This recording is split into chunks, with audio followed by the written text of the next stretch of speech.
ስማ። የመጀመሪያው ጥያቄ ኤልያስን ሰምተህ የሞተውን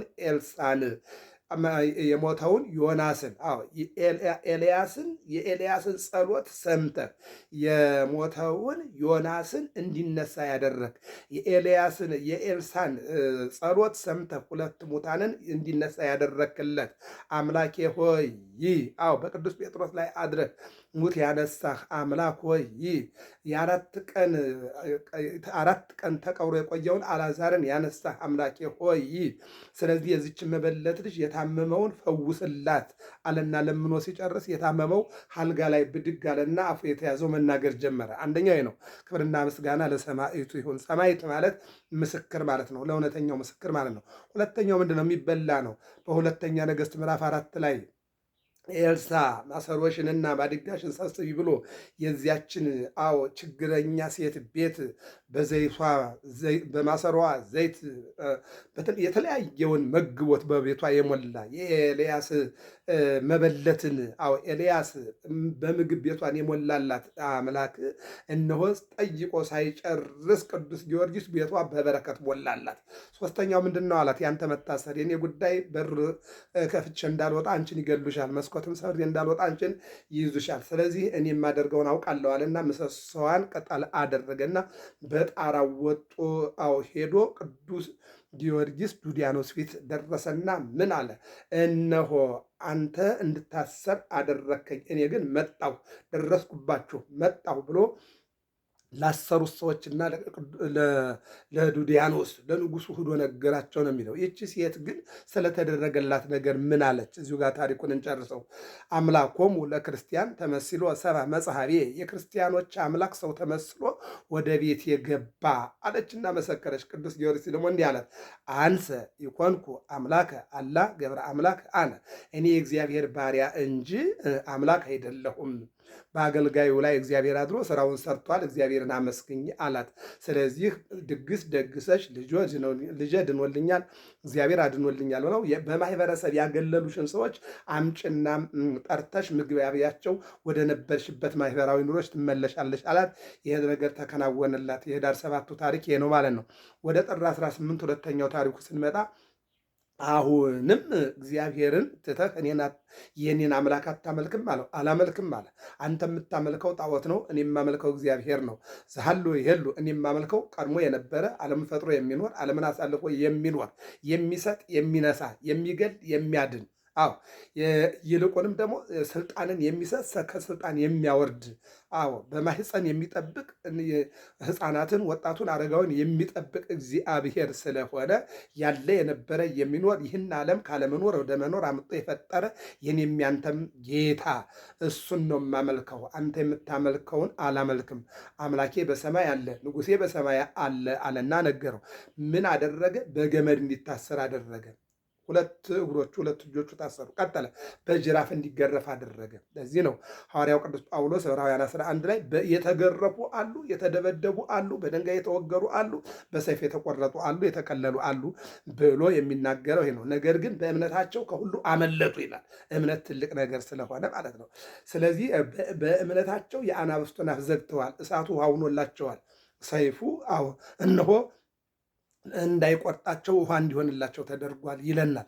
በዚህም ጊዜ ምንድነው ያደረገው? መጀመሪያ እጆቹና እግሮቹን አሳሰረ። ከዚያ በጅራፍ አስገረፈው። ከዚያ በመጋዝ አሰነጠቀው። ከዚያ በመጥረቢያ አስከተከተው። ከዚያ በሙቀጫ አስወቀጠው። ከዚያ በምጣድ ቆላው። ከዚያ በኢድራስ ተራራ ዘራው። የሚገርመው ነገር ንጉሥ ዲዳኖስ ከነሰራዊቱና ከነመኳንንቱ ጊዮርጊስን አላውቅም ብሎ ያንተን አምላክ አላውቅም ብሎ ይህን ያክል ተጋድሎ ቢያበዛበት የማይናገሩ እጽዋት በኢድራስ ተራራ ያሉ ቅጠሎች ቅዱስ ጊዮርጊስ ሰማዕቱ ለክርስቶስ በእኛ ላይ የተዘራው ቃል የኢየሱስ ክርስቶስ ምስክር የሆነ ቅዱስ ጊዮርጊስ ነው። የእግዚአብሔር ምስክር ነው ብሎ ቅጠሎቹ መሰከሩለት ይላል። በነገራችን ላይ ሰው ስለተደረገል የሚመሰክርም ላይመሰክርም ይችላሉ። መሬት ላይ የሚበቅሉ ቅጠሎች ግን ይመሰክራሉ። ዝናብ አውርዶላቸው መጀመሪያ ቡቃያ፣ ከዚያ ቅጠል ልምላሜ፣ ከዚያ አበባ፣ ከዚያ ፍሬ በዚህ ቅጠሎች ይመሰክራሉ። ሰው በዚህ ይመሰላል። ቡቃያነት ሕፃንነት ነው። ለምለምነት ወጣትነት ነው፣ አበባነት ወጣትነት ነው፣ ፍሬነት ሽምግልና ነው። ስለዚህ ሰው ፍሬ ሊሰጥም ላይሰጥም ይችላል። ቅጠሎች ግን ከቡቃያ ተነስተው አበባቸውን አሳይተው ፍሬ ይሰጣሉ ማለት ነው። በዚህ እግዚአብሔር ያስተምራል። ስለዚህ በኤድራስ ተራራ የነበሩ ቅጠሎች የቅዱስ ጊዮርጊስን የእግዚአብሔር አገልጋይነት ተናግረዋል ማለት ነው። ሁለተኛው ይሄ ነው። ሶስተኛው ፍልሰታ ነሐሴ 17 ቀን ደምርኝ ምስለ ፍልሰትኪ እመቤቴ ሆይ ስደትሽ ስደቴ፣ ትንሣኤሽ ትንሣኤ፣ እርገትሽ እርገቴ። አዎ እናቴ ሆይ ያንቺ በረከት የኔ በረከት ይሁንልኝ ብሎ የለመነበትን ያንን አባቶቻችን ደምርኝ ምስለ ፍልሰትኪ ብለው ከቅዱስ ጊዮርጊስ ጋር ያገናኙታል ማለት ነው። ሶስተኛ ነው። አራተኛውና የመጨረሻው እንግዲህ የነገ ነው። ሚያዝያ 23 ቀን ነው። ወረደ እግዚእነ ሀበ ቅዱስ ጊዮርጊስ፣ ጌታችን መድኃኒታችን ኢየሱስ ክርስቶስ ወደ ቅዱስ ጊዮርጊስ ወረደ ይላል። ወደ ሕይወታችን፣ ወደ ስራችን፣ ወደ ማህበራዊ ኑሯችን እግዚአብሔር ይውረድልን ይገኝልን። ወይቤሎ ተንስ እምነዋምከ፣ ከምኝታህ ተነሳ ነው። ዛሬ በተለያየ መልኩ በሃይማኖታችን የተኛን፣ በቋንቋችን፣ በስራችን፣ በፍቅራችን፣ በይቅርታችን ተኝተን የማንሰማ ሰዎች አለን። ስለዚህ ቅዱስ ጊዮርጊስ ምን አለው? ተንስ እምነዋምከ አለው። ከተኛህበት ተነስ ማለት ከሞትክበት 3-4 ጊዜ ሞቷል ቅዱስ ጊዮርጊስ። 3 ጊዜ ተነስቷል። አንደኛው ትንሣኤ ዘጉባኤ ይጠይቃል። አሁን ምን አለው?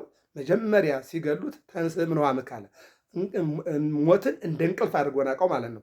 ከምኝታህ ተነስ አለው። አዎ ሰይፍና ላሜራ ጦርና ድንጋይ በአንተ ላይ ቦታ የላቸውም። ተነሳ አለው ይላል። ተነሳ ይላል። በሁለተኛውም ተነሳ አለው፣ ተነሳ ይላል። በሶስተኛውም ተነሳ አለው፣ ተነሳ ይላል። በአራተኛው ግን አርፏል። ትንሣኤ ዘጉባኤ ይጠይቃል ማለት ነው። ምንድን ነው የሚለው? አዎ ተንስ እምነዋምከ ዘዚአየ መስተጋድል፣ በእኔ ስም የምትጋደል አምላክህን የምትጋደል አንተ ቅዱስ ጊዮርጊስ የዱዲያኖስ ሰይፍ የሐራው ሰይፍ እነሱ ሰይፍ በአንተ ላይ አቅም የለውና ተነሳለው ይላል። ወተንስኦ እሙታን የገኖሙ ለሐራ፣ ከሞት ተነሳና እንደገና ጠላቶቹን ተገዳደራቸው አሸነፋቸው ይላል። ወርእዮሙ ሐራ ከመተንስአ እምነሙታን፣ እነሱም ከሞት እንደተነሳ ባዩ ጊዜ ጸርሁ ወቀሉ፣ ፈጽመው ጮሁ ይላል። ገደል ነው ያልነው፣ በሰይፍ የቆረጥ ነው፣ በጦር የወጋ ነው፣ በምጣድ ያቃጠል ነው፣ በሙቀጫ የወቀጥ ነው፣ በጎራዴ የበታተን ነው፣ በመጥረቢያ የከተከት ነው። ቅዱስ ጊዮርጊስ ተነሳ ብለው አንድ ጊዜ ጸርሁ ወከልሁ ማለት ምን ማለት ነው? ፈጽመው ጮሁ ይላል። ሰብሁ እንዘ ይብሉ ሀበነ ማእተበ ለክርስቶስ፣ ጩኸታቸው እንደገና ድንጋጤያቸው ተወገደላቸውና እንዲህ አሉ። ምን አሉ? ሀበነ ማእተበ ለክርስቶስ፣ የክርስቶስን ማእተብ ስጠን፣ አንተ የምታሸንፍበትን ያንተን ክርስትና ያንተን እምነት ስጠን አሉና ጮሁ። በዚህን ጊዜ ወአጥምቀን በስመ አብ ወወልድ ወመንፈስ ቅዱስ፣ በአብ በወልድ በመንፈስ ቅዱስ ስም አጥምቀን። የማቴዎስ ወንጌል ምዕራፍ 28 ላይ ጌታ ከተነሳ በኋላ ለሐዋርያት ስልጣነ ክህነትን ሲሰጠና ምን አላቸው? እናንተ በዓለም ሂዱና በአብ በወልድ በመንፈስ ቅዱስ ስም እያጠመቃችሁ ደቀ መዛሙርት አድርጉ ተብሎ ስልጣን ተሰጥቷቸዋልና ለቅዱስ ጊዮርጊስ ምን አሉት? ያንተን እምነት ያንተን ጽናት ስጠን። ቀጥለው ደግሞ ምን አሉ? በአብ በወልድ በመንፈስ ቅዱስ ስም አጥምቀን አሉና ጠየቁት ይላል። ወጸገዎሙ ጥምቀተ ይላል፣ እሱም ጥምቀትን ሰጣቸው ይላል። ክብርና ምስጋና ለአምላካችን ለእግዚአብሔር ይሁን። ይቀጥልና ጸለየ ቅዱስ ጊዮርጊስ እንዘ ይብል፣ ቅዱስ ጊዮርጊስ እንዲህ እያለ ጸለየ፣ እንዲህ እያለ ለመነ፣ እንዲህ እያለ ከእግዚአብሔር ጋር ተነጋገረ። እፄውዐከ እግዚእ ኢየሱስ ክርስቶስ፣ ኢየሱስ ክርስቶስ ሆይ ስምህን እጠራለሁ፣ ስምህን አምናለሁ። አዎ ኢየሱስ ክርስቶስ ጦመ ስም ለዘይፄውዖ፣ ስሙን አምኖ ለሚጠራው ጣፋጭ ነው ስሙ። ህብስተ ሕይወት ለዘይበልዖ፣ አምኖ ለሚበላው የሕይወት ምግብ ነው። ጽዋ መድኃኒት ለዘይሰትዮ፣ አምኖ ለሚጠጣው የሕይወት መጠጥ ነውና እጠራሃለሁኝ፣ እለምንሃለሁ፣ ከአንተ ጋር እነጋገራለሁ ይልና ኢትግድፍ አለ ነፍስየ፣ ነፍሴን አትጣላት። እግዚአብሔር አምላክ ነፍሳችን እንዳይጥላት መልካም ፈቃዱ ይሁንልን።